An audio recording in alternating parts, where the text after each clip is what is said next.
പാലക്കാട് നെന്മാറ ഇരട്ടക്കൊലക്കേസ് പ്രതി ചെന്താമരയുടെ ജാമ്യാപേക്ഷ കോടതി തള്ളി. Alathur judicial first class magistrate കോടതിയാണ് ജാമ്യം നൽകാനാവില്ല എന്ന് ഉത്തരവിട്ടത്. നെന്മാറ ഇരട്ടക്കൊലപാതക കേസിൽ പ്രതി ചെന്താമരയുടെ ജാമ്യാപേക്ഷ Alathur judicial first class magistrate കോടതി തള്ളി. മുൻകൂർ നോട്ടീസ് നൽകാതെയുള്ള അറസ്റ്റിന് നിയമസാധുതയില്ലെന്നത് ഉൾപ്പെടെ പറഞ്ഞ് ചെന്താമരയുടെ അഭിഭാഷകൻ വാദിച്ചെങ്കിലും കോടതി അംഗീകരിച്ചില്ല. പ്രഥമ ദൃഷ്ട്യാ ചെന്താമരയുടെ പങ്ക് തെളിയിക്കുന്ന കാര്യങ്ങൾ അന്വേഷണ സംഘം സമർപ്പിച്ചിട്ടുണ്ടെന്ന് മജിസ്ട്രേറ്റ് വ്യക്തമാക്കി. അറസ്റ്റ് നടപടികളിൽ പിഴവുണ്ടെന്ന വാദം ജാമ്യം നേടാനുള്ള വഴിയല്ലെന്നും കോടതി പറഞ്ഞു.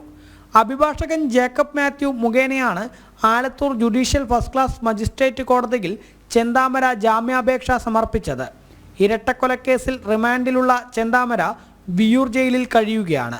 കഴിഞ്ഞ ജനുവരി 27-നാണ് വ്യക്തിവൈരാഗ്യം മൂലം അയൽവാസികളായ സുധാകരൻ്റെ അമ്മ ലക്ഷ്മി എന്നിവരെ ചെന്താമര വെട്ടിക്കൊലപ്പെടുത്തിയത്. 2019-ൽ സുധാകരൻ്റെ ഭാര്യ സജിതയെ കൊലപ്പെടുത്തിയ കേസിൽ ജാമ്യം നേടി പുറത്തിറങ്ങിയതിന് പിന്നാലെയായിരുന്നു ചെന്താമര രണ്ടുപേരെ കൂടി കൊലപ്പെടുത്തിയത്.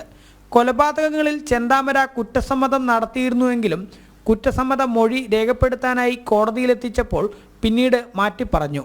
ഇതേ അഭിഭാഷകനുമായി സംസാരിച്ചതിന് പിന്നാലെയാണ് ചെന്താമര കുറ്റസമ്മത മൊഴി നൽകുന്നതിൽ നിന്നും പിന്മാറിയത്. ജനം, പാലക്കാട്.